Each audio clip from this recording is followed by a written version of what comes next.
오늘 함께 또 하나님의 말씀 우리가 함께 나눌 때 하나님으로부터 내려오는 하늘의 정말 신령한 은혜와 크신 복이 함께 하실 수 있길 예수님의 이름으로 축원합니다. 여러분들이 우리 미국 교회를 위해서 좀 기도해 주셔야 되겠습니다.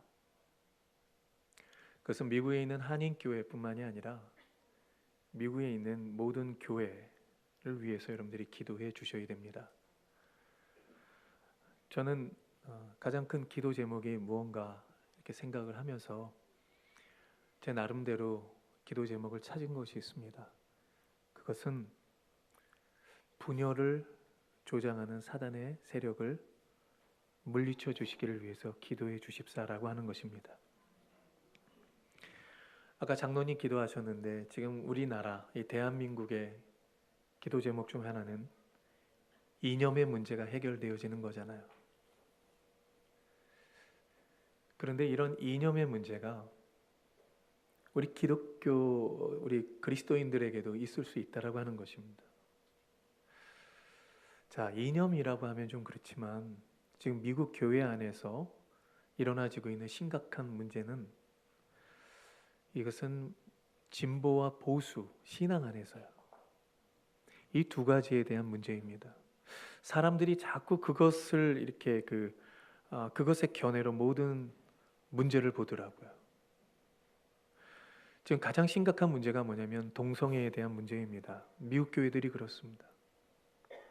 이 동성애에 대한 문제를 어떻게 우리가 봐야 될 것인가?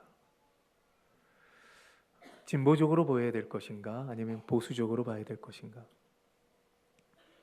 저는 그렇게 생각하거든요. 이거는 진보와 보수의 문제가 아닙니다. 이것은 성서적 복음의 문제라고 생각합니다. 복음적으로 봐야죠.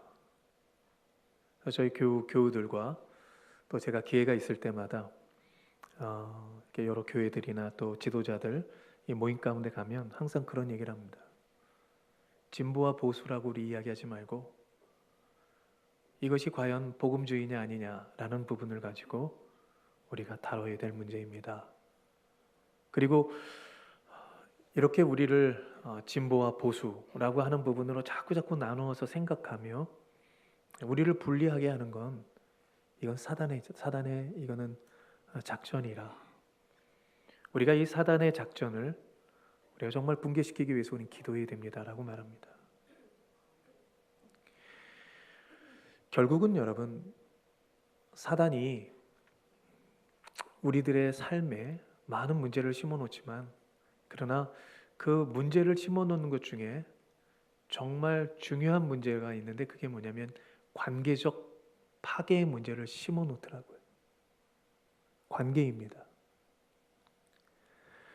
우리가 신앙생활 함께 하지만 교회 안에서의 문제도 무엇입니까? 사실 관계에 대한 문제거든요. 관계입니다. 왜 내 개인의 신앙이 어려워지고 왜 내 개인의 삶이 어려워지고 우리 교회가 왜 어려워지느냐?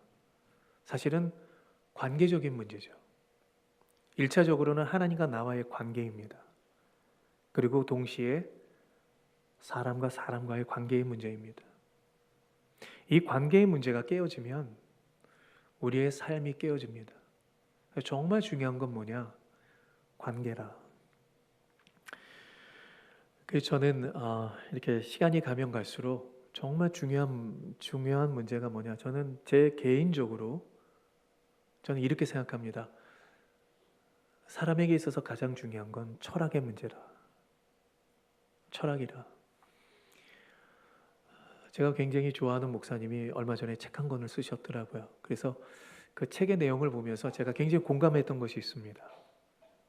제가 정말 중요하게 여겼던 것을 그 목사님도 참 중요하게 여기셨더라고요. 그분도 이렇게 말했습니다. 우리들 인간에 있어서 가장 중요한 건 철학의 문제라. 여러분 오해하지 마십시오. 제가 지금 말씀드리고 있는 철학은 어떤 학문적인 그런 철학을 논하고 있는 것이 아닙니다. 우리가 함께 나눌 수 있는 철학이라고 하는 건 우리 각 사람 한 사람들의 마음의 생각입니다. 마음의 생각이죠.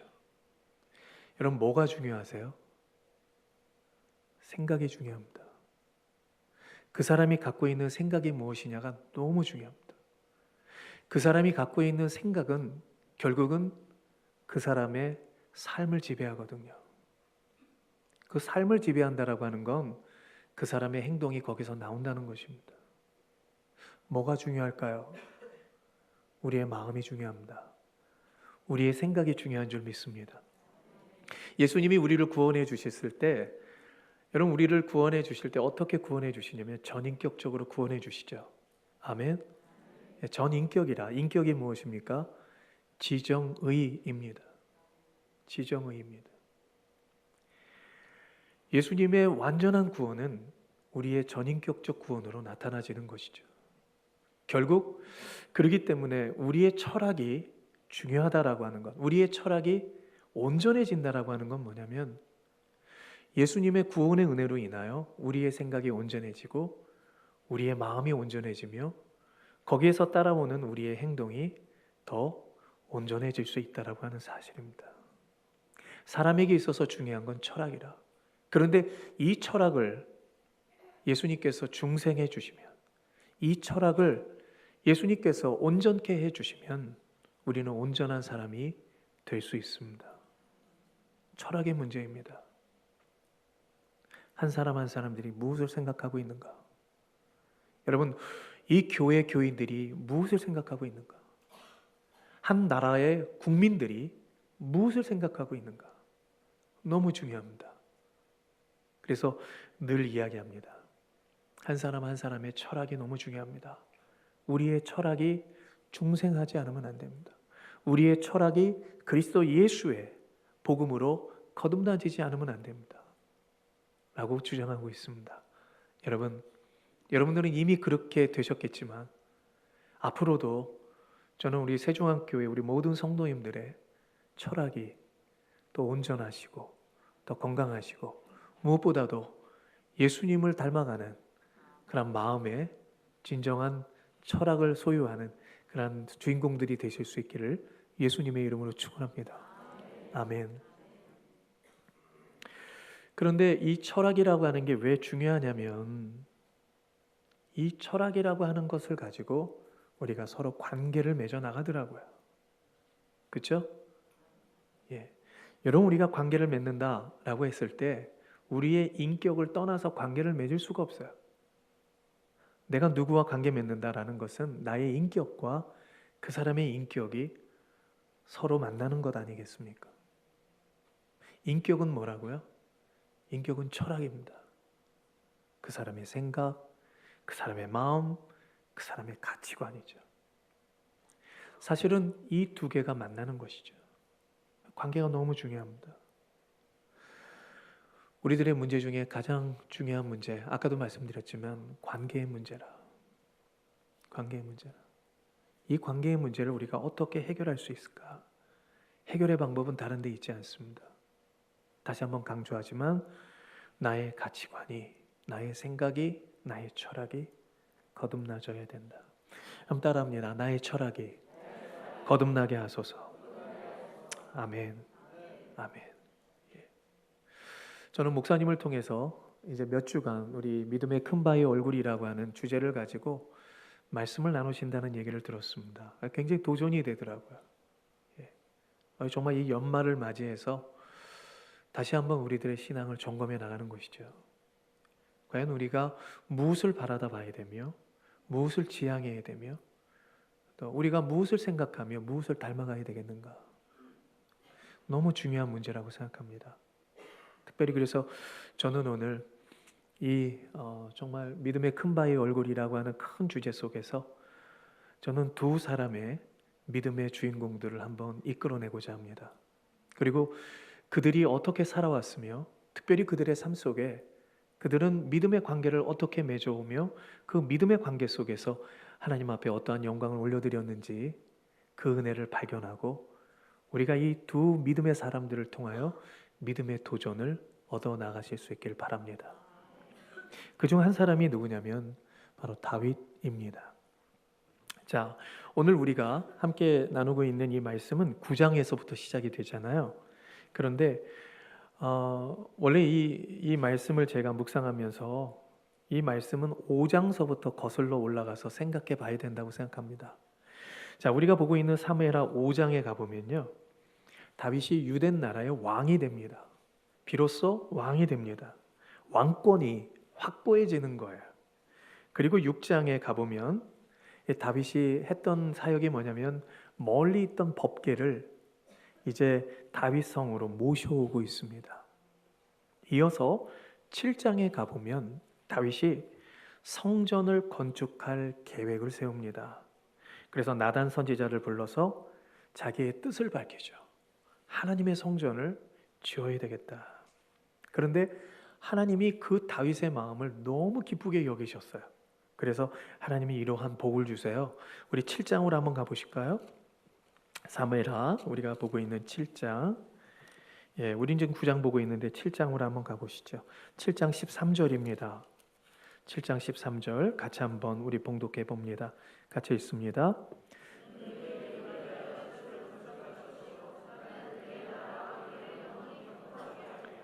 아멘. 아멘. 여러분, 하나님께서 다윗의 뜻을 받아들이셨어요. 내가 하나님의 성전을 짓기를 원합니다. 뜻을 받아들여 주신 거죠. 마음을 받으신 거예요. 얼마나 하나님이 정말 기뻐하셨는가. 그리고 하나님이 다윗에게 이렇게 말합니다. 내가 너에게 내가 복을 주겠다. 큰 복을 주십니다. 그래서 다윗에게 하나님이 복을 주셔서 8장에 가보면 다윗 왕국이 승승장구하죠. 전쟁마다 이깁니다. 다윗의 왕권이 견고하게 세워갑니다. 그리고 난 다음에 오늘 우리가 보고 있는 9장으로 이어지는 거죠. 9장에 보면 다윗이 하나님의 큰 은총을 받고 그리고 그 은총을 자기에게서 머물지 아니하고 그 은총을 국내적으로 베풀고 있습니다. 백성들에게 베풀고 있는 거예요. 그리고 우리가 사무엘하 10장에 가보면요, 이제 국외적으로도 다윗이 자기가 하나님으로부터 받은 은총을 다시 베푸는 이야기가 연결되어져 있습니다. 그러니까 사무엘하 5장부터 10장까지 이야기는 정리하면 이런 게 됩니다. 이 다윗이라는 사람이, 이 한 사람이 하나님의 은총을 너무나도 많이 받고 그리고 그 은총을 누리고 그리고 그 은총을 혼자만 누리는 것이 아니라 다른 사람들과 더불어서 함께 또 누리고 있다라고 하는 이야기가 되어진다는 것이죠. 여러분, 우리가 은총이라고 하는 것 한번 생각해 봅니다. 자, 은총이 뭘까요? 은총이라고 하는 걸 국어사전에서 찾아보니까 이런 내용이 됩니다.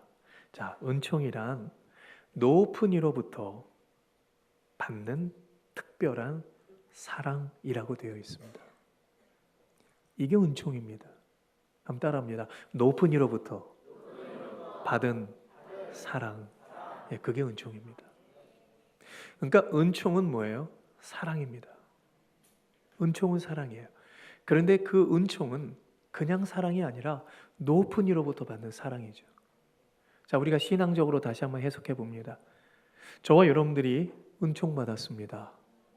근데 우리가 받은 은총은 하나님으로부터 받은 사랑인 줄 믿습니다. 아멘. 구원이 무엇입니까? 구원은 하나님으로부터 우리에게 나뉘어진 하나님의 사랑인 줄 믿습니다. 하나님이 세상을 이처럼 사랑하사 독생자를 주셨으니 이는 저를 믿는 자마다 멸망치 않고 영생을 얻게 하려 하심이니라. 아멘. 구원은 하나님의 사랑입니다. 우린 그걸 가리켜서 은총이라고 말합니다. 근데 아까도 말씀드렸지만 이 구원이라고 하는 건 여러분 죽어서만 우리가 받는 것이 아니잖아요. 내 영혼만 받는 것이 아니잖아요. 하나님이 저와 여러분들에게 주신 이 구원은, 이 구원의 은총은 우리의 삶 모든 전반에 걸쳐서, 우리의 영과 우리의 육 모든 전반에 걸쳐서 하나님이 우리에게 감당할 수 없도록 주신 엄청난 사랑인 줄 믿습니다.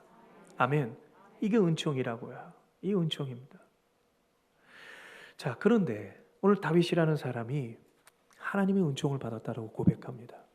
몇 번 이야기하냐면 1절과 3절과 7절 3번이나 말합니다. 은총이라. 하나님이 나에게 은총 주셨습니다. 하나님 나에게 은총 주셨습니다. 나는 하나님으로부터 은총을 받은 사람입니다. 그리고 다윗은 그것을 누리고 그리고 한 걸음 더 나가서 다윗은 이 은총을 베풀고 있습니다. 나누고 있다는 것이죠. 여러분, 사람은 관계성 속에서 태어납니다. 그리고 관계성 속에서 우리가 살아가고, 그리고 관계성 속에서 우리가 세상을 떠납니다. 모든 것 하나 이 관계를 떠나서는 이루어질 수 있는 일이 없어요. 관계입니다. 이 관계가 이토록 중요한데, 그런데 우리가 삶을 살아가는 이 관계 속에서 우리가 하나님의 은총을 서로 간에 나눌 수만 있다면 얼마나 좋을까? 여러분, 이 은총을 서로 소개하고, 그리고 이 은총 속에서 우리가 함께 할 수만 있다면 얼마나 좋을까? 우리의 삶이 달라질 것입니다. 우리의 삶이 기쁨의 삶이 되어질 것이며, 우리의 삶이 은혜의 삶이 되어지게 되리라 믿습니다. 우리 인간의 삶 서로 얽혀져 있어요. 얽히고 설키고 또 얽혀져 있습니다. 이 얽힌 삶 속에서 우리가 하나님의 은총을 생각할 수 있다면, 그리고 그 은총으로 우리의 모든 얽힌 관계를 우리가 정말 회복하고, 그리고 우리가 함께 할 수 있다면 저와 여러분들의 삶은 놀랍도록 변화될 줄 믿습니다. 그러면 이 하나님의 은총을 받은 다윗, 이 다윗이 이 관계를 어떻게 형성해 나가는가, 한번 여러분들 성경을 통해서 여러분들이 주목해 보시기 바랍니다. 자, 먼저 우리가 다윗이라고 하면 사울 왕이라고 하는 사람을 생각하지 않을 수가 없어요. 사울과 다윗은 관계를 맺습니다. 첫째는 왕과 신하의 관계가 맺어집니다. 상하의 관계예요. 그런데 그 사울의 은혜를 입고 왕의 딸인 미갈과 다윗이 혼인하게 됩니다. 이제 다윗과 사울의 관계는 뭐예요? 사위의, 그리고 장인과 사위의 관계입니다. 다윗의 입장에서 보면 왕인 동시에 사울은 장인입니다. 사위도 자식이잖아요. 그러니까 부모 자식 간의 관계가 되어진 것이죠. 그러나 다윗이 점점 백성들로부터 인기를 얻고, 그리고 다윗의 어떤 그런 권위가 점점 올라가니까 사울이 질투하게 됩니다. 시기하게 되죠. 그래서 사울이 제정신을 잃어버리는 거예요. 여러분, 질투가 이렇게 무서워요. 미치게 하는 게 질투입니다. 이게 시기입니다. 양옆으로 인사합니다. 시기하지 맙시다. 정말 중요하더라고요. 사람의 이성을 잃게 하는 게 시기와 질투예요. 사단이 그것을 역사합니다. 사람이 돌아버려요. 사울이 그랬어요. 그래서 미치게 합니다. 악을 품게 합니다. 그래서 신하이며 사위인 아들과 같은 다윗, 그 다윗을 죽이려고 하잖아요. 결정적인 날이 옵니다. 다윗이 수금을 타고 있는데 사울이 창을 던져서 다윗을 죽이려고 하죠. 결국 이제 다윗이 그러한 상황을 맞닥뜨리고 도망가게 됩니다. 광야를 헤매는 사람이 됩니다. 자, 그러면 여러분 보십시오. 다윗의 입장에서 한번 생각해 보죠. 이제 사울과의 관계가 어떤 관계예요? 여러분, 더 이상 왕과 장인과 사이의 관계가 아니죠. 이제는 원수의 관계죠. 사울은 나에게 있어서 원수다라고 다윗이 말해도 어느 누구 하나 다윗 보고 잘못됐다라고 말할 수 있는 사람이 없습니다. 저와 여러분들이 그 입장이면 우리 또한 그렇게 생각할 수밖에 없죠. 사울은 이제 더 이상 나의 장인이 아니요, 내가 섬기는 나의 임금이 아닌 것입니다. 원수입니다. 또 하나 생각해 볼까요? 그런데 사울에게는 아들 한 명이 있습니다. 다윗과 아주 친분이 두터운 친구죠. 누구죠? 요나단이 있습니다. 요나단이라고 하는 사람과 다윗의 관계를 한번 생각해 보죠. 이 우정의 관계예요. 여러분, 성경에서 정말 진정한 우정의 예를 들어보십시오라고 하면 우리는 1초도 안 걸립니다. 다윗과 요나단입니다 라고 이야기합니다. 그 정도로 다윗과 요나단의 관계는 사랑의 관계입니다. 다윗과 요나단이 얼마나 관계가 좋았냐면 우리가 사무엘상 18장 3절에 가보면 성경에 이렇게 표현되어 있습니다.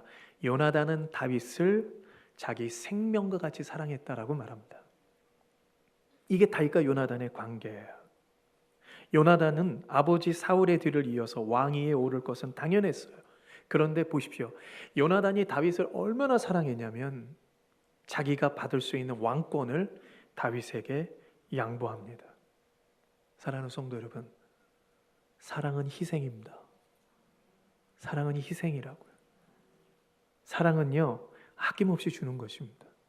하나님이 우리를 얼마나 사랑하셨으면 당신의 독생자를 주시겠어요? 사랑은 희생입니다. 요나단이 그 은혜로 인하여 다윗에게 자기의 왕위를 양보합니다. 요나단은 다윗을 그렇게 사랑했다고요. 다윗도 물론 요나단을 너무너무 사랑했습니다. 그런데 보십시오. 관계적으로 보면 요나단은 원수의 아들이에요. 그런데 친구 입장에서 보면 나의 사랑하는 친구입니다. 관계가 아주 복잡한 것입니다. 자, 또한 오늘 성경에 나오는 무비보셋이라는 사람 입장으로 한번 가볼까요? 여러분, 무비보셋 누구입니까? 사울 가문의 마지막 핏줄이죠. 사울 가문의 마지막 남은 사람입니다. 자, 다윗의 입장에서 무비보셋을 어떻게 대해야 될까요? 이 관계를 어떻게 생각해야 될까요? 원수의 손자입니까? 그러면 죽여버려야 되는 것입니다. 마지막 남은 이거 씨앗이거든요.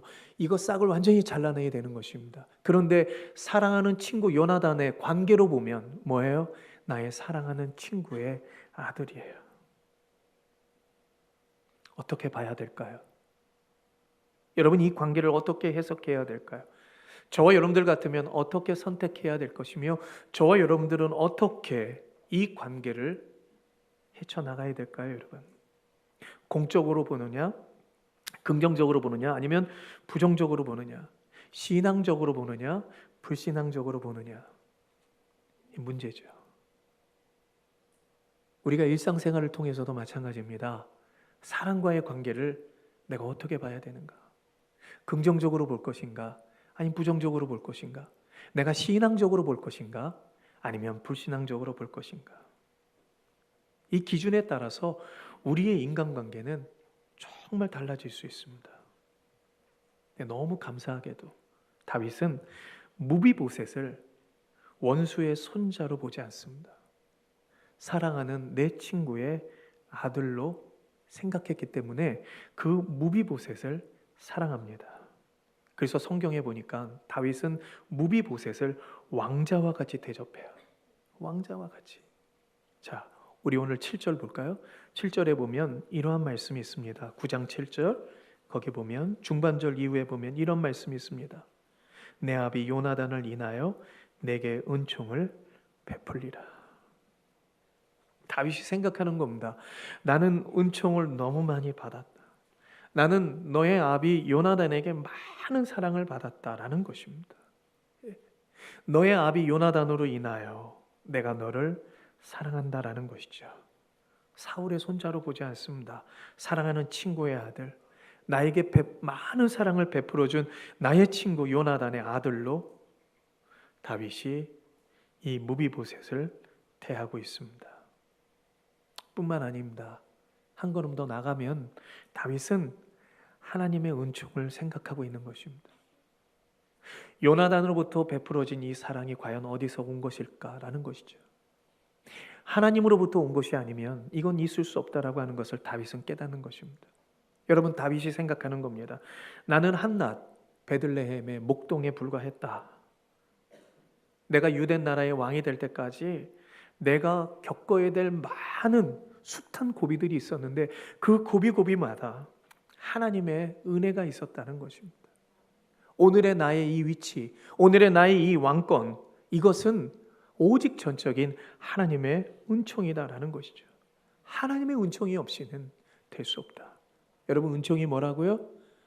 높은 이로부터 오는 사랑이란 말이죠. 하나님의 사랑이 없었다면 목동에 불과한 내가 어찌 이 자리에 있을 수 있을까? 다윗이 깨닫는 거예요. 하나님의 은혜라. 은총을 깨닫는 겁니다. 그래서 무비보셋에게 은총을 베푸는 것입니다.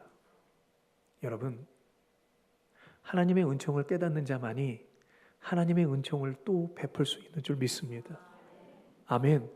입술로만이 아닌 여러분, 나의 영혼이, 나의 인격이, 여러분, 나의 모든 마음이 나의 나됨은 오직 하나님의 은혜입니다라는 것을 깨닫는 자만이, 하나님의 은총을 깨닫는 자만이 하나님 은총 속에 살 수 있고 하나님의 은총을 나눌 수 있는 줄 믿습니다. 오늘 다윗이 무비보셋에게 베푸는 건 하나님의 은총입니다. 하나님의 은혜예요. 내 받았으니 내 베풀 수밖에 없다는 것입니다. 너무나 많이 받았으니 베푸는 것이 당연하다는 것이죠. 이게 다윗의 관계 형성의 기본이 되어지는 것입니다. 하나 여쭙습니다. 여러분들 쓸모있는 분이십니까? 여러분 어떠세요? 여러분들 괜찮으세요? 난 대단한 사람입니까?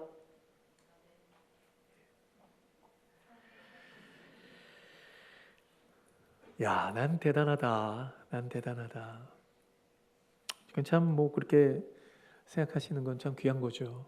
그러나 우리가 한번 하나님의 은총 속에서 나를 한번 생각해 보는 것입니다.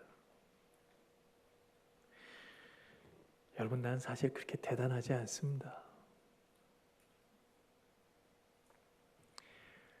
제가 그저께 어느 한 분을 만났습니다.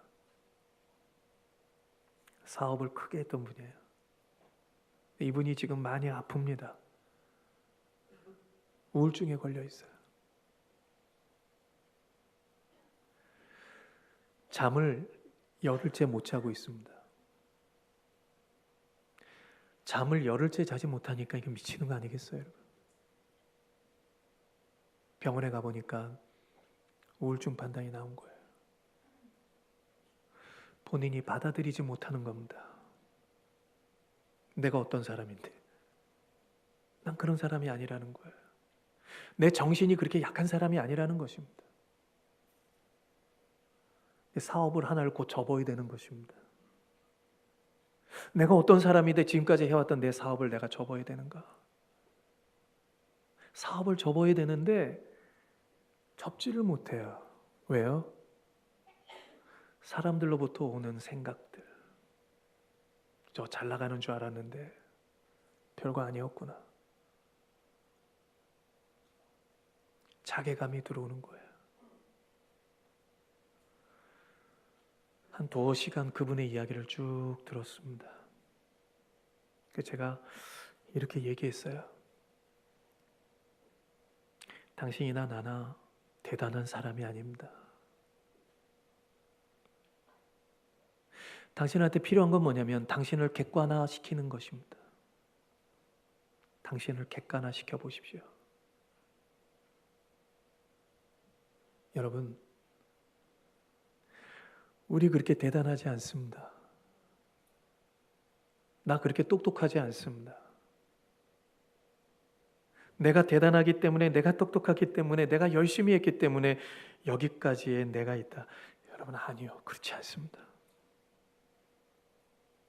난 쓸모없는 사람입니다. 마틴 루터가 죽기 전에 이런 얘기를 했습니다. 나는 거지라. 나는 거지라. 여러분, 우리 뭐예요? 제가 한번 따라해 봤습니다. 나는 거지라. 그게 맞더라고요. 그게 맞더라고요. 여러분, 우리 그렇게 대단하지 않아요. 나는 아무것도 아닙니다. 난 쓸모없는 사람이었습니다. 라는 것을 고백하는 순간부터 은혜가 은혜되는 것입니다. 은총이 은총되는 거예요. 부부간에도 그렇지 않습니까, 여러분? 삶의 자리에서 우리가 얼마든지 알 수 있는 거죠. 여러분, 우리들의 가정이 왜 위기가 오고 우리들의 가정이 왜 살벌해질까요? 이렇게 생각해서 그래요. 다 내 덕이야. 남편은 남편대로 아내한테 야, 넌 내 덕으로 사는 거지 뭐. 아내는요, 당신 다 내 덕으로 사는 거야. 이때부터 가정의 평화는 깨지더라고요. 나는 무자격하고 쓸모없는데 아내가 나보다 나은 것, 남편이 나보다 나은 것, 이렇게 생각하면 은혜가 은혜될 줄 믿습니다. 아멘. 제가 잘 아는 장로님이 계시는데 그 장로님은요 늘 이렇게 말씀하세요. 평안하세요? 라고 여쭤보면 예, 잘 지냅니다. 제 아내 덕에 잘 지냅니다. 이렇게 말씀하십니다. 우리 남자 성도님들, 우리 형제님들만 한번 해보죠. 제 아내 덕에. 기분 나쁘세요? 다시 한번. 제 아내 덕에 제가 잘 삽니다. 그 장로님 늘 그 말씀하세요. 그렇게 말씀하시는 연고가 뭐냐고 여쭤보면 이렇게 대답하십니다. 다들 아시겠지만 제 성격이 좀 까칠하잖아요 라고 말씀하십니다. 근데 그 장로님 정말 까칠하세요. 예, 까칠합니다. 좋게 말하면 참 꼼꼼하신 분이고 우리가 굳이 이제 좀 부정적인 표현을 하다 보면 까칠하죠. 좀 더 격하게 말하면 성깔이 아직 못 대먹었습니다. 정말 그래요. 근데 중요한 건 뭐냐면 당신이 그걸 아는 거예요. 나는 그런 사람인데 제 아내는 성격이 너무 좋아요. 내 아내는 사람이 너무 좋아요. 내 아내 앞에만 가면 화낼 수도 없고 또 일어났던 화도 풀어지게 만드는 사람이 내 아내 아닙니까? 하나님이 내 아내 덕에 저까지도 이렇게 살게 하십니다. 그분의 고백이에요. 저희가 늘 이렇게 얘기합니다. 장로님은 참 복이 많으십니다. 사랑하는 성도 여러분, 나는 항상 부족하고 나는 자격이 없고 난 쓸모가 없다. 이렇게 자기 평가를 내리면 은혜가 은혜됩니다. 항상 내 인생은 흑자 인생을 살아가는 거죠. 사도 바울이 말합니다. 나는 만삭되지 못한 가운데 태어났고 나는 죄인의 괴수였고 난 도저히 용서받을 수 없는 사람이다. 그러므로 모든 것이 은혜라. 나의 나됨이 모든 것들이 하나님의 은혜라. 모든 것이 하나님의 은총이라 라고 바울이 고백합니다. 그래서 바울의 인생은 늘 흑자였습니다.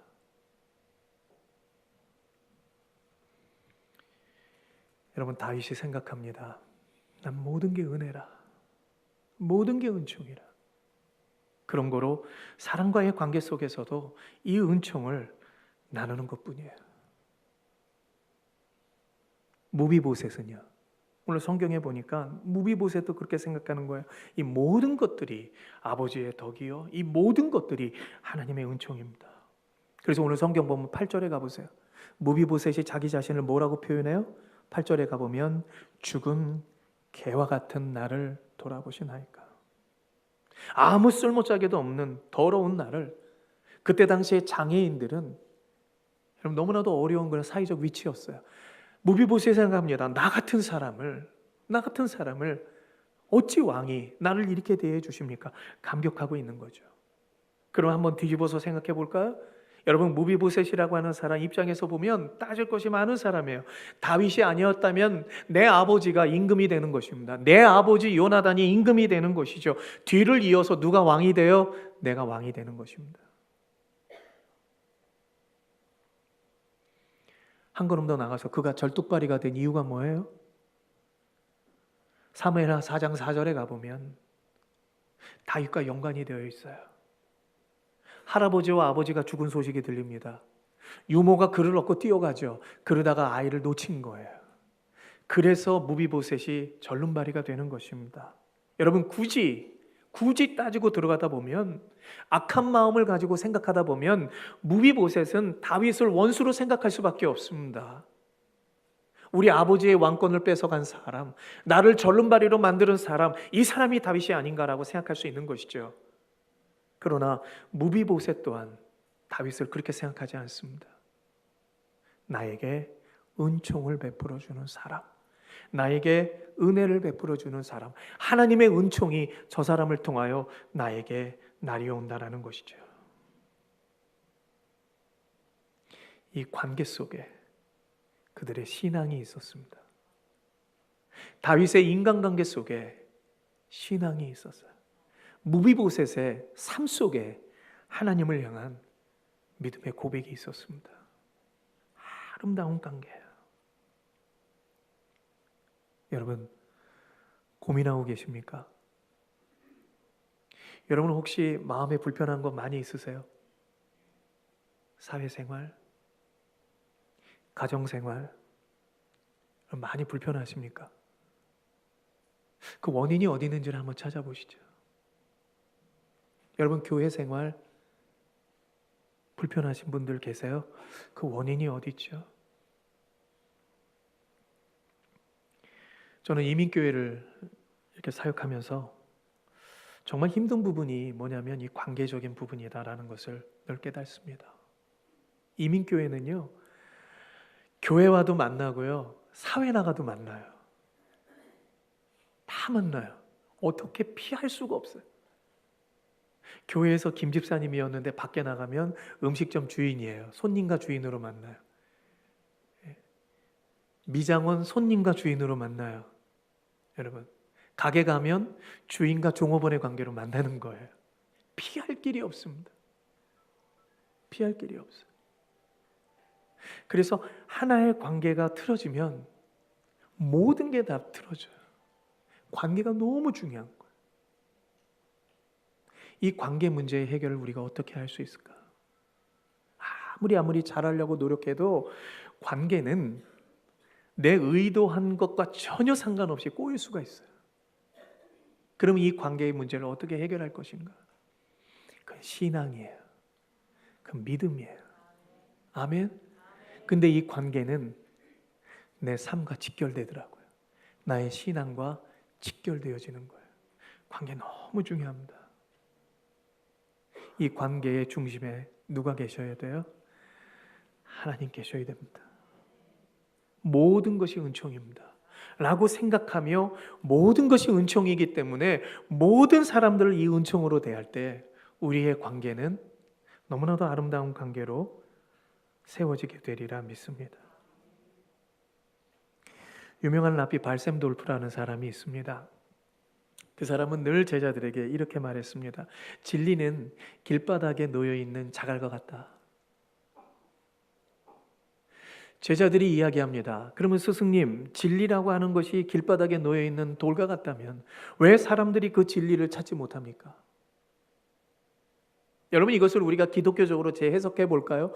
우리가 원하는 건 뭐냐면 하나님의 은혜입니다. 우리는 하나님의 은혜를 우리는 그렇게 갈망하고 있습니다. 그런데 하나님의 은혜는요, 우리들 주변에 너무 많아요. 하나님의 은혜는 지금도 우리들 가운데 날인바되어지고 있는 줄 믿습니다. 그런데 왜 우리가 이 은혜 가운데 살지 못하는가?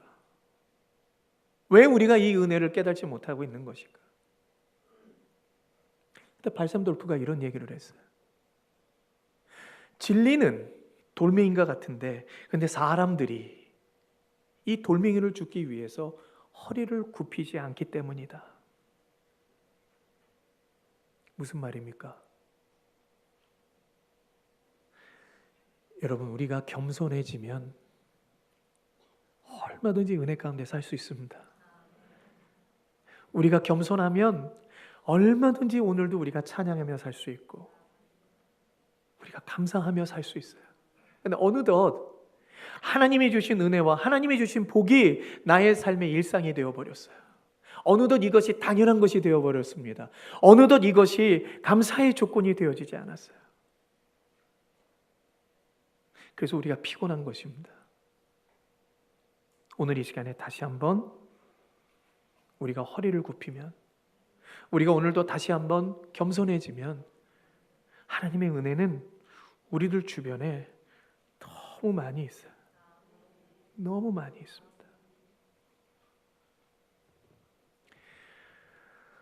저는 여러분들과 빌립보서 2장 5절의 말씀 함께 읽으며 오늘 설교를 좀 마무리하기를 원합니다. 빌립보서 2장 5절과 9절이에요. 319페이지.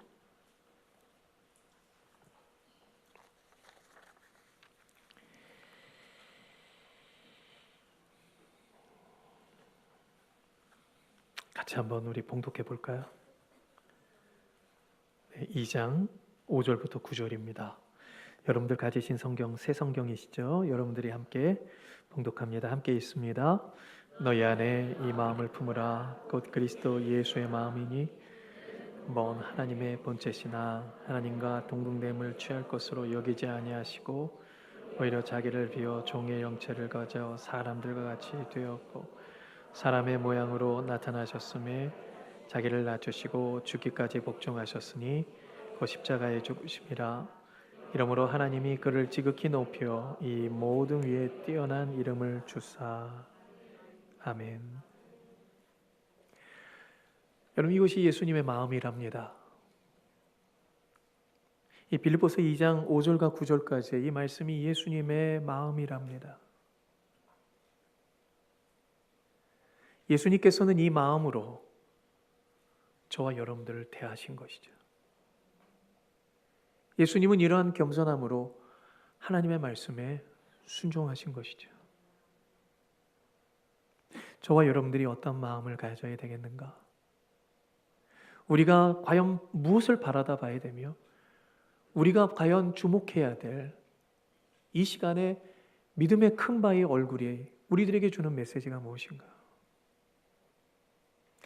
겸손입니다. 겸손하면 은혜가 은혜됩니다.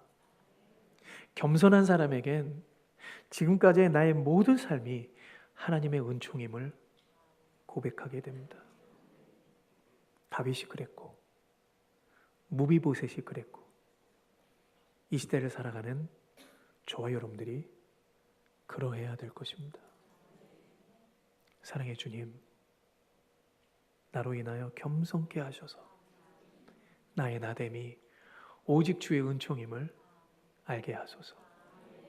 그리고 이 은총을 서로 베풀며 살게 하소서.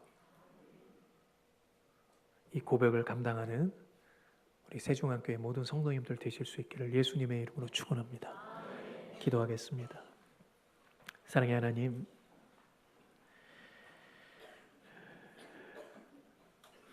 모든 것이 은총임을 깨달을 수 있는